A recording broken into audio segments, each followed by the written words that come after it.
warahmatullahi wabarakatuh. Pada kesempatan ini, saya akan menjelaskan materi tentang etika Gen Z yang berkaitan dengan bagaimana manusia, khususnya generasi Gen Z, bersikap, berpikir, dan bertindak dalam kehidupan sehari-hari di tengah perkembangan zaman ini. Nah, yang pertama, hakikat manusia sebagai makhluk budaya. Pertama, kita pahami dulu hakikat manusia sebagai makhluk budaya. Manusia disebut makhluk budaya karena manusia memiliki akal dan pikiran. Dengan akalnya, manusia mampu berpikir, mencipta, dan mengembangkan sesuatu untuk mempertahankan hidupnya.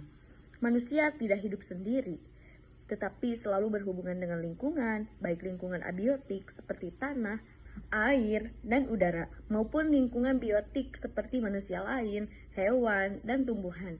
Dari hubungan inilah muncul nilai, norma, kebiasaan, bahasa, ilmu pengetahuan, teknologi, dan seni. Budaya ini kemudian menjadi pedoman manusia dalam bersikap dan bertindak. Artinya, perilaku manusia tidak bisa dilepaskan dari nilai budaya yang berlaku di masyarakatnya. Yang kedua, kebutuhan manusia menurut Maslow. Selanjutnya, materi ini juga membahas kebutuhan manusia menurut Abraham Maslow. Maslow menjelaskan bahwa manusia memiliki kebutuhan yang bertingkat. Yang pertama adalah kebutuhan biologis seperti makan, minum, istirahat, tidur. Nah, ini adalah kebutuhan yang paling dasar yang harus dipenuhi agar manusia bisa bertahan hidup. Yang kedua adalah kebutuhan rasa aman dan perlindungan, safety and security, seperti rasa aman secara fisik, psikologis, dan sosial. Misalnya merasa aman di lingkungan rumah, kampus, dan masyarakat. Jika kebutuhan-kebutuhan ini tidak terpenuhi, maka sikap dan perilaku manusia juga bisa menjadi tidak stabil. Hal ini sangat berpengaruh terhadap etika dan moral, termasuk pada generasi Gen Z. Nah, yang ketiga yaitu pengertian etika. Masuk ke pembahasan utama yaitu etika. Etika merupakan cabang ilmu yang membahas tentang nilai-nilai moral yang dijadikan pedoman oleh manusia dalam menentukan baik dan buruknya suatu tindakan. Etika tidak hanya berbicara tentang aturan tertulis, tetapi lebih dalam lagi menyangkut kesadaran manusia dalam bertindak secara bertanggung jawab. Etika membantu manusia memahami bahwa setiap tindakan yang dilakukan memiliki konsekuensi, baik bagi diri sendiri maupun bagi orang lain. Oleh karena itu, etika mengajarkan manusia untuk tidak bertindak secara impulsif atau hanya berdasarkan emosi, melainkan dengan pertimbangan akal dan hati nurani. Dalam hal ini, etika mendorong manusia untuk berpikir panjang sebelum bertindak, berbicara, bersikap, dan mengambil keputusan. Dalam kehidupan sosial, etika berperan sebagai penjaga keteraturan. Meskipun manusia memiliki kebebasan, kebebasan tersebut tetap memiliki batas. Etika hadir untuk mengatur batasan tersebut agar kebebasan tidak berubah menjadi tindakan yang merugikan orang lain. Tanpa etika, kehidupan masyarakat akan dipenuhi konflik, ketegangan, dan ketidakharmonisan. Selain itu, etika juga berkaitan erat dengan nilai, norma, dan budaya yang hidup di masyarakat. Setiap masyarakat memiliki standar tertentu tentang perilaku yang dianggap baik dan pantas. Selain itu, etika juga berkaitan erat dengan nilai, norma, dan budaya yang hidup di masyarakat. Setiap masyarakat memiliki standar tertentu tentang perilaku yang dianggap baik dan pantas. Meskipun etika dapat berbeda di setiap budaya, tujuan utamanya tetap sama, yaitu menciptakan kehidupan yang damai, adil, dan saling menghargai. Etika juga menjadi dasar pembentukan karakter dan kepribadian manusia. Seseorang yang memiliki etika yang baik akan lebih mampu mengendalikan diri, menghormati orang lain, bersikap jujur, dan bertanggung jawab. Yang keempat yaitu etika Gen Z. Selanjutnya kita masuk ke pembahasan etika Gen Z. Generasi Gen Z adalah generasi yang sejak awal kehidupannya sudah hidup berdampingan dengan teknologi digital. Internet, media sosial, dan perangkat pintar sudah menjadi bagian yang tidak terpisahkan dari kehidupan sehari-hari Gen Z. Hal ini memengaruhi cara berpikir, cara berkomunikasi, serta cara memandang dunia. Gen Z dikenal sebagai generasi kreatif, inovatif, dan terbuka terhadap perubahan. Mereka juga cepat menyerap informasi dan berani menyuarakan pendapat. Namun di balik kelebihan tersebut, terdapat tantangan besar dalam penerapan etika. Kemudahan akses informasi dan kebebasan berekspresi seringkali membuat batas etika menjadi. Dalam konteks ini, etika Gen Z sangat terlihat dalam penggunaan media sosial. Cara Gen Z menulis komentar, menyebarkan informasi, menanggapi perbedaan pendapat, serta menjaga privasi menjadi cerminan dari etika yang dimiliki. Tanpa etika, media sosial bisa menjadi ruang yang penuh konflik, ujaran kebencian, dan perundungan. Oleh karena itu, Etika Gen Z menekankan pentingnya kesadaran digital, yaitu kemampuan untuk menggunakan teknologi secara bijak, bertanggung jawab, dan beretika. Gen Z diharapkan mampu menempatkan diri dengan baik, baik di dunia nyata maupun di dunia maya. Kelima yaitu etika Gen Z dan milenial dalam kehidupan. Materi ini juga menegaskan bahwa manusia merupakan makhluk budaya yang tidak bisa dilepaskan dari pengaruh lingkungan keluarga, pendidikan, pertemanan, dan masyarakat memiliki peran besar dalam membentuk etika seseorang. Baik generasi milenial maupun Gen Z hidup di era yang penuh perubahan meskipun terdapat perbedaan karakter dan cara pandang. Nilai dasar etika secara seperti sopan santun, toleransi, dan tanggung jawab tetapi menjadi pondasi utama dalam kehidupan bersama. Etika harus diterapkan secara konsisten, baik dalam kehidupan nyata maupun di dunia digital. Apa yang disampaikan melalui media sosial mencerminkan kepribadian dan etika seseorang. Oleh karena itu, setiap individu diharapkan mampu menjaga sikap dan perilaku dimanapun berada. Nah, yang keenam yaitu karakteristik Gen Z.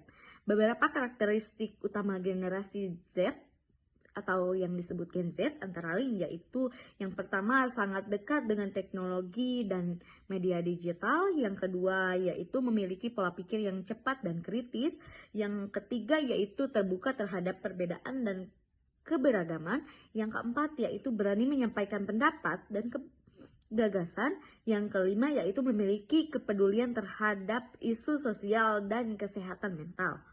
Nah, karakteristik tersebut merupakan potensi besar yang dimiliki Gen Z. Namun, potensi ini harus diimbangi dengan etika agar tidak disalahgunakan. Etika berfungsi sebagai penuntun agar setiap potensi yang dimiliki dapat digunakan untuk hal-hal positif dan bermanfaat. Ketujuh yaitu pentingnya etika bagi Gen Z. Etika memiliki peran yang sangat penting bagi generasi Z atau Gen Z, diantaranya pertama etika membantu Gen Z dalam menggunakan teknologi secara bijak dan bertanggung jawab. Kedua, etika mengajarkan pentingnya menjaga sikap dan tutur kata, baik secara langsung maupun di media sosial. Ketiga, etika menanamkan sikap saling menghormati meskipun terdapat perbedaan pendapat dan pandangan. Keempat, etika membentuk pribadi yang tidak hanya cerdas secara intelektual, tetapi juga matang secara emosional dan moral. Dengan etika yang kuat, Gen Z mampu menjadi generasi yang tidak hanya mengikuti perkembangan zaman, tetapi juga mampu memberi dampak positif bagi lingkungan sekitarnya. Sebagai penutup, dapat disimpulkan bahwa etika Gen Z merupakan aspek yang sangat penting dalam kehidupan modern saat ini. Di tengah kemajuan teknologi dan perubahan sosial yang cepat, etika berperan sebagai penyeimbang agar manusia tetap berpegang pada nilai-nilai kebaikan. Dengan memahami pengertian etika, karakteristik Gen Z, serta pentingnya penerapan etika dalam kehidupan sehari-hari, diharapkan Gen Z mampu menjadi generasi yang berbudaya, beretika, dan bertanggung jawab, baik di dunia nyata maupun di dunia digital. Demikian pemahaman materi yang dapat saya sampaikan. Terima kasih atas perhatiannya. Assalamualaikum warahmatullahi wabarakatuh. Pada kesempatan kali ini, saya akan menyampaikan materi tentang bedah pikir yang berkaitan erat dengan kemampuan manusia dalam menggunakan akal dan pikirannya secara sadar, terarah, dan bertanggung jawab, khususnya dalam menghadapi berbagai persoalan di kehidupan sehari-hari. Nah, materi ini penting karena di era sekarang kita tidak hanya dituntut untuk cepat berpikir, tetapi juga tepat dalam berpikir. Banyaknya informasi, perbedaan pendapat, serta berbagai masalah yang muncul menuntut kita untuk mampu menganalisis, menilai, dan mengambil keputusan secara bijak. Di sinilah konsep bedah pikir sangat relevan. Nah, yang pertama ada pengertian bedah pikir. Secara sederhana, bedah pikir dapat diartikan sebagai proses meneliti dan mengkaji cara kerja pikiran manusia secara mendalam. Kata bedah di sini bukan berarti secara fisik, melainkan bermakna mengurai, menelaah, dan menganalisis. Sedangkan pikir adalah aktivitas mental manusia dalam memahami, menilai, dan merespon sesuatu. Nah, jadi bedah pikir adalah proses mengurai cara berpikir seseorang untuk memahami bagaimana suatu kesimpulan, sikap, atau keputusan dapat terbentuk. Bedah pikir membantu kita untuk tidak langsung menerima informasi mentah, tidak mudah terpengaruh emosi, tidak tergesa-gesa dalam mengambil keputusan. Nah, dengan bedah pikir, seseorang akan lebih sadar mengapa ia berpikir seperti itu, apa dasarnya pikirannya, dan apakah pola pikir tersebut sudah tepat atau perlu diperbaiki. Ada yang kedua, yaitu hakikat pikir sebagai cara kerja pikiran. Pikir bukan sekedar aktivitas mengingat atau menghafal. Nah, namun pikir adalah proses aktif yang melibatkan mengamati, menafsirkan, menganalisis, menilai, menarik kesimpulan. Setiap orang memiliki pola pikir yang berbeda-beda, dipengaruhi oleh lingkungan, pendidikan, pengalaman hidup, nilai yang dianut, informasi yang diterima. Nah, melalui bedah pikir, kita belajar bahwa cara berpikir tidak bersifat mutlak, melainkan bisa dikaji, dikritis, dan dikembangkan agar menjadi lebih baik. Yang ketiga yaitu 4 cara bedah pikir. Dalam materi ini, bedah pikir dilakukan melalui 4 cara yang utama, yaitu analisis mendalam. Yang pertama, analisis mendalam. Analisis mendalam bukan berarti melihat sesuatu persoalan tidak hanya di permukaan, tetapi sampai ke akar permasalahannya. Contohnya ketika seseorang gagal dalam melakukan suatu tugas, bedah pikir tidak langsung menyimpulkan bahwa ia malas, tetapi menganalisis apakah kurangnya pemahaman, apakah ada kendala waktu, apakah metode pembelajarannya kurang tepat. Analisis mendalam membantu kita untuk lebih adil dan objektif dalam menilai suatu keadaan. Kedua, yaitu mengubah atau memperbaiki pola pikir. Bedah pikir juga bertujuan untuk menyadari pola pikir yang keliru dan berusaha memperbaikinya. Misalnya, pola pikir saya tidak bisa diubah menjadi saya belum bisa, tapi bisa belajar. Pola pikir selalu gagal diubah menjadi ini proses menuju berhasil. Dengan memperbaiki pola pikir, seseorang akan lebih percaya diri, lebih terbuka terhadap perubahan, lebih siap menghadapi tantangan. Ketiga, yaitu memecahkan masalah. Bedah pikir sangat berkaitan dengan kemampuan memecahkan masalah. Masalah tidak dihindari, tetapi dihadapi dengan pemikiran yang sistematis dan rasional. Seseorang yang terbiasa membedah pikirannya tidak akan panik, melainkan bertanya, apa masalahnya? Mengapa ini terjadi? Apa pilihan solusinya yang mungkin? Nah, yang keempat ada diskusi kritis dan terstruktur. Diskusi dalam bedah pikir bukan sekedar adu pendapat, tetapi bertukar gagasan secara logis dan terarah. Diskusi kritis membantu kita untuk mendengar sudut pandang orang lain, menghargai pendapat orang lain, melatih kemampuan berpikir logis. Dengan diskusi yang terstruktur, keputusan yang diambil akan lebih matang dan dapat dipertanggungjawabkan. Selanjutnya ada critical thinking atau berpikir kritis. Critical thinking atau berpikir kritis adalah kemampuan menganalisis informasi sebagai objektif, rasional, dan logis untuk menghasilkan penilaian atau keputusan yang tepat. Berpikir kritis berarti tidak mudah percaya begitu saja, mampu membedakan fakta dan opini, mampu melihat kelebihan dan kekurangan suatu pendapat. Dalam kehidupan sehari-hari, berpikir kritis sangat diperlukan terutama di media sosial, di mana informasi dapat dengan mudah tersebar tanpa penjelasan sumber. Dalam kehidupan sehari-hari, berpikir kritis sangat diperlukan terutama di era media sosial, di mana informasi dapat dengan mudah tersebar tanpa kejelasan sumber. Dengan berpikir kritis, kita tidak hanya menjadi konsumen informasi, tetapi juga penyaring informasi. Nah, selanjutnya problem solving atau pemecahan masalah. Problem solving adalah kemampuan untuk menemukan solusi terbaik dari suatu masalah melalui proses berpikir yang sistematis. Kemampuan ini mencakup mengidentifikasi masalah, menemukan penyebab masalah, menganalisis informasi yang relevan, menentukan solusi yang paling efektif. Nah, problem solving tidak selalu menghasilkan solusi yang sempurna, tetapi menghasilkan solusi yang paling mungkin dan realistis untuk diterapkan. Nah, ada juga tahapan problem solving. Dalam proses pemecahan masalah, terdapat beberapa tahapan penting, yaitu identifikasi masalah. Langkah pertama adalah mengenali dan memahami masalah yang jelas. Tanpa pemahaman masalah yang tepat, solusi yang diambil bisa salah arah. Yang kedua, mencari kebenaran. Setelah masalah diidentifikasi, langkah berikutnya adalah mencari informasi data yang relevan. Tahap ini penting agar keputusan yang diambil tidak berdasarkan asumsi semata. Nah, selanjutnya ada alternatif solusi. Dalam bedah pikir, satu masalah tidak hanya memiliki satu solusi. Oleh karena itu, perlu disusun beberapa alternatif solusi agar dapat dibandingkan kelebihan dan kekurangannya. Selanjutnya, pengambilan keputusan. Dari berbagai alternatif yang ada, dipilih solusi yang paling sesuai dengan kondisi dan tujuan yang ingin dicapai. Selanjutnya ada pentingnya bedah pikir dalam kehidupan sehari-hari. Bedah pikir memiliki peran yang sangat besar dalam kehidupan manusia modern. Kita hidup di era yang penuh dinamika, informasi berlimpah, perubahan sosial cepat, teknologi berkembang tanpa jeda, dan tantangan hidup sering datang tanpa persiapan. Di tengah kondisi tersebut, bedah pikir menjadi fondasi penting yang membantu kita memahami dunia, mengatur emosi, mengambil keputusan, dan menjadi manusia yang lebih matang. Secara umum, pentingnya bedah pikir dapat dipahami dari beberapa aspek berikut. Pertama, ada membantu kita berpikir lebih dewasa dan tidak reaktif. Banyak konflik terjadi karena orang tidak sempat berpikir atau hanya memakai emosi atau bereaksi. Bedah pikir mengajarkan kita untuk berhenti sebentar sebelum menanggapi sesuatu, menimbang dampak dari ucapan atau tindakan, melihat persoalan dari berbagai sisi. Dengan terbiasa membedah cara pikir kita jadi lebih tenang menghadapi masalah dan tidak mudah tersulut emosi. Kedewasaan berpikir seperti ini membuat kita lebih bijak dan dapat dipercaya dalam lingkungan sosial, dan menghindarkan dari keputusan yang tergesa-gesa. Seringkali orang menyesal bukan karena tidak tahu apa yang benar, tetapi karena terlalu cepat memutuskan sesuatu tanpa analisis. Bedah pikir membantu kita memeriksa apakah informasi yang kita terima sudah benar, mempertimbangkan akibat jangka panjang, menganalisis kemungkinan risiko dan peluang.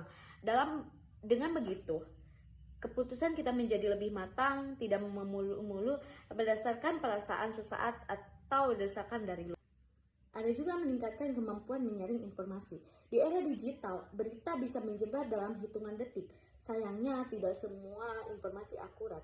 Banyak hoax, opini yang dikemas seperti fakta, manipulasi data, informasi yang sengaja dibentuk untuk mempengaruhi emosi, narasi yang hanya menguntungkan pihak tertentu. Bedah pikir membuat kita terbiasa bertanya, apa buktinya? Siapa sumbernya? Apakah ini fakta atau opini? Kemampuan menyaring informasi ini membuat kita tidak mudah tertipu dan menempatkan diri secara lebih objektif. Ada juga yang dapat membantu menghadapi masalah dengan lebih teratur. Hidup tidak akan pernah lepas dari masalah, tetapi cara kita mengelola masalah itulah yang menentukan kualitas hidup kita. Bedah pikir melatih kemampuan mengidentifikasi inti masalah, memahami akar penyebabnya, menyusun alternatif solusi, memilih langkah terbaik, mengevaluasi hasilnya. Orang yang terbiasa membedah pikirannya tidak panik, tidak lari dari masalah, dan tidak menyalahkan pihak lain. Ia justru melihat masalah sebagai proses. Selanjutnya, membentuk sikap mental yang lebih positif dan terarah. Ketika kita paham bagaimana pikiran bekerja, kita juga lebih mudah mengontrol pola pikir negatif. Bedah pikir menumbuhkan kesadaran bahwa pola pikir bisa diperbaiki. Sikap pesimis dapat diubah. Batasan dalam diri seringkali hanyalah beresepsi. Keberhasilan dan kegagalan adalah bagian proses berpikir dan bertindak. Dengan begitu, kita menjadi pribadi yang lebih optimis, percaya diri, dan berani menghadapi tantangan baru. Selanjutnya ada meningkatkan kemampuan komunikasi dan diskusi. Orang yang terbiasa melakukan bedah pikir akan mampu menyampaikan pendapat dengan lebih runtut, lebih logis, lebih sopan, lebih mudah dipahami. Selain itu juga lebih terbuka mendengarkan pendapat orang lain tanpa langsung menolak atau tersinggung. Pada akhirnya, kemampuan ini sangat penting dalam kehidupan pendidikan, pekerjaan, maupun kehidupan sosial. Yang terakhir ada membiasakan tanggung jawab dalam berpikir dan bertindak. Seseorang yang memahami pikirannya sendiri akan lebih berhati-hati memilih kata, lebih bertanggung jawab terhadap keputusan, lebih sadar bahwa setiap tindakan akan ada konsekuensinya. Bedah pikir melatih kita untuk tidak menyalahkan orang lain saat terjadi kesalahan, tetapi melihat kembali proses berpikir kita. Apa yang salah dari cara saya menilai situasi? Apa logika saya sudah tepat? Ini bentuk kedewasaan yang sangat diperlukan dalam kehidupan. Sebagai penutup, dapat saya tekankan bahwa bedah pikir bukan sekedar materi teori, bukan pula konsep yang hanya dibicarakan dalam ruang kelas atau seminar. Bedah pikir adalah keterampilan hidup, sebuah kemampuan yang akan terus kita gunakan sepanjang perjalanan hidup kita. Di era modern yang penuh tantangan ini, di mana informasi datang bertubi-tubi, perbedaan pendapat tidak bisa dihindari, tekanan hidup semakin kompleks dan perubahan terjadi begitu cepat. Bedah pikir menjadi alat yang membantu kita tetap tegak berdiri, tetap jernih, dan tetap mampu mengambil keputusan dengan kepala dingin. Dengan membiasakan bedah pikir, kita belajar bahwa hidup tidak harus selalu dijalani dengan buru-buru. Kita belajar berhenti sejenak untuk memahami apa yang sedang terjadi, menilai apa yang kita rasakan, dan mempertimbangkan apa yang sebaiknya dilakukan. Kita tidak lagi mudah dipengaruhi oleh opini yang belum tentu benar, tidak mudah terseret oleh emosi yang memanas, dan tidak mudah jatuh hanya karena satu masalah. Bedah pikir juga membantu kita memahami diri sendiri. Dari proses ini, kita mengerti bahwa pola pikir bisa berkembang, sikap bisa berubah, dan kesalahan bukan akhir dari segalanya. Justru dari kesalahan itulah kita belajar mengenali cara berpikir yang selama ini keliru, lalu memperbaikinya sedikit demi sedikit. Dengan begitu, kita tumbuh menjadi pribadi yang lebih matang, lebih bijak, dan lebih tenang menghadapi hidup. Lebih dari itu, bedah pikir menciptakan ruang dalam diri kita untuk terus belajar. Kita menjadi lebih peka terhadap informasi, lebih kritis terhadap pendapat, lebih siap menghadapi perbedaan, dan lebih terbuka menerima hal-hal baru. Dan ketika kemampuan ini terus dipupuk dari waktu ke waktu, ia akan membentuk karakter kuat yang membuat seseorang bukan hanya cerdas dalam berpikir, tetapi juga bijaksana dalam bersikap. Demikian pemaparan tentang pentingnya bedah pikir dalam kehidupan sehari-hari. Semoga apa yang saya sampaikan memberikan manfaat, membuka wawasan, dan menguatkan pemahaman kita bahwa berpikir dengan sadar dan terarah adalah bagian dari proses menjadi manusia yang lebih baik. Terima kasih atas perhatiannya. Wassalamualaikum warahmatullahi wabarakatuh.